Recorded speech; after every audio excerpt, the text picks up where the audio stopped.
Hey everyone, thank you for joining me again for another Wealth Tips with Dr. Mark. I want to continue our conversation about your startup and talk about how to find your ideal customer and how to engage and capture more of those elusive creatures. Last time we were talking about some steps in the startup process, and I encourage you to not go through the normal product development cycle like a big company where they go through the requirements, documents, and all of those things. You're not able to do that as a small business because you don't have that information yet. Our task is to find the customer, and then we can finish developing our product to suit them. So today, let's talk a little bit more about that process. The thing that I wanted to talk about today is pain versus pleasure. We talked about last time, you're an early stage company, you have ideas about your business model, how you're going to make money, who the market is, who your customers are. You have ideas about all of those things. You have hypotheses, but you don't have concrete data. You don't have enough of those actual customers to sort it out. What you need to do is we need to get you through the first 100 customers. By the time you get through the first 100 customers, all of that information that you've gathered, you can use that to go to the 1,000 and the 10,000 and the 100,000 and the on and on and on. So what we need to do is figure out some specific things in the beginning. And the reason for our topic today, pain versus pleasure, fits right into this. Your pleasure side, so like these guys eating the ice cream, I'm sure that that's a pretty pleasurable experience, although it might be painful for their parents given the chocolate everywhere, but I can relate to that.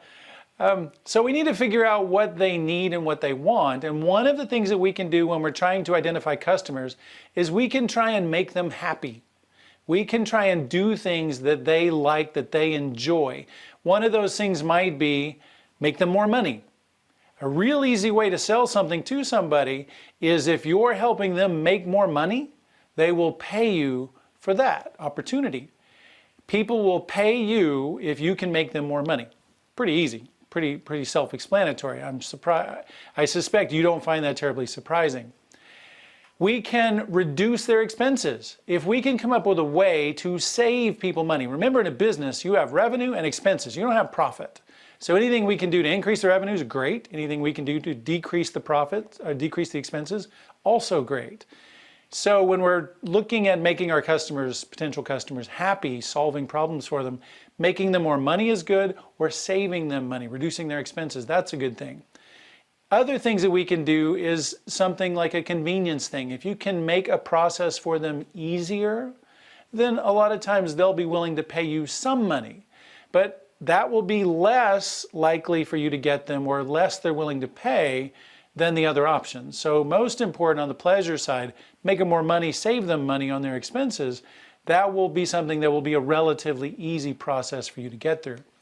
Now on the pain side, what are your customers' pain points? What are the problems that they're having? We touched on that last time. Are they aware of the fact that they have a problem? If they're not aware of it, even though they have a problem, you're going to have a hard time selling them. They have to be aware of the problem. And are they ready to do something about it? I have a great example. I have an acquaintance of mine that runs a construction company. They have multiple jobs coming. They don't have any problem with sales. They have a problem finding the people to actually do the work. They've got more sales than they have people to actually do the work. So for that company, if you go in and say, hey, I'm going to increase your sales, they're not interested. They can't handle the sales that they already have. So with that particular customer, you're like, oh, wait, their pain point is they need more people, or they need equipment that can do those jobs instead of the people. There's opportunities for you to make sales to that customer, but not if you're on the pleasure side, not if you're on the make you more sales side. That's not going to be something that resonates with that customer. So you need to be aware of what it is that they're looking for, and then talk to them in a way that they will understand. If it's a pleasure thing, great. If it's a pain thing, great. But you need to talk to them in a way that they understand and help them understand the value of your offering, whatever you're offering to them. Remember that ideal customer. You want somebody that has a problem. You know they have a problem. They have to understand that they have a problem. They have to be searching for a solution, and they have to be willing to pay you. Remember, having a customer is not a good long-term play if they don't have money and they're not willing to pay you for that particular thing.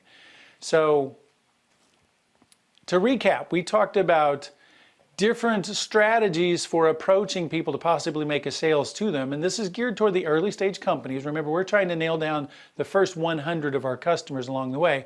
We can approach them from the pleasure side, make them more money, reduce their expenses, give them some convenience features, some savings that way, time savings.